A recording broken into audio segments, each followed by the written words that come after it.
Shalom, perkenalkan nama saya Julius Puji Kristianto. Di video kali ini saya akan membahas tentang politik dan demokrasi dalam kekristenan.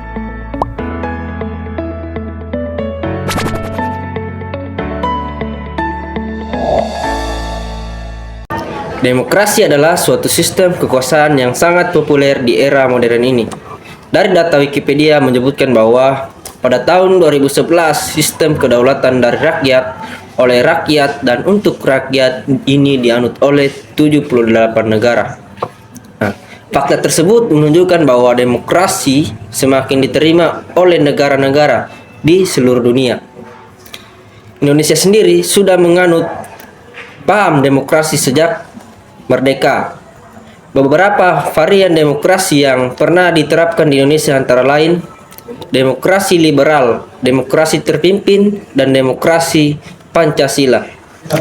Dalam rangka penerapan demokrasi tersebut, Indonesia juga telah menyelenggarakan beberapa kali pemilihan umum atau pemilu. Pemilihan umum yang diselenggarakan pada era Orde Lama diikuti oleh banyak partai politik atau multi partai, sedangkan pemilu pada era Orde Baru hanya diikuti oleh 3 partai politik sebagai akibat dari penyederhanaan partai politik yang mengikuti pemilu, dan pada era reformasi Indonesia kembali menganut sistem multi partai. Pemilihan presiden dan kepala daerah juga telah mengalami perubahan. Jika sebelum era reformasi diterapkan model demokrasi perwakilan di mana presiden dan kepala daerah dipilih oleh parlemen, maka pada era reformasi diterapkan model demokrasi secara langsung, di mana presiden dan kepala daerah dipilih langsung oleh rakyat.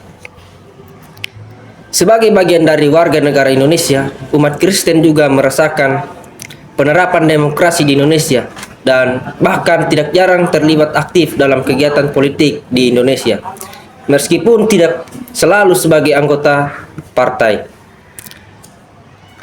Keikutsertaan tersebut diwujudkan dengan kegiatan dukung-mendukung partai politik atau calon pimpinan negara yang menjadi pilihannya melalui berbagai media. Melihat keterlibatan aktif dalam berdemokrasi, dapat dikatakan bahwa umat Kristen mendukung penerapan demokrasi di Indonesia di tengah-tengah kenyataan bahwa ada sebagian warga negara Indonesia yang menolak penerapan demokrasi.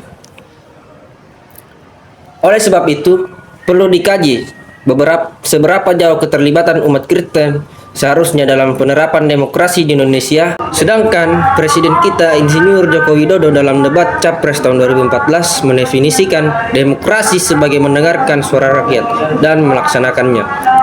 Dengan demikian, yang menjadi pusat dari demokrasi adalah rakyat itu sendiri. Demokrasi dalam pandangan tokoh Kristen tidak dapat disangkal bahwa kekristenan merupakan lingkungan yang baik untuk lahir dan tumbuhnya demokrasi.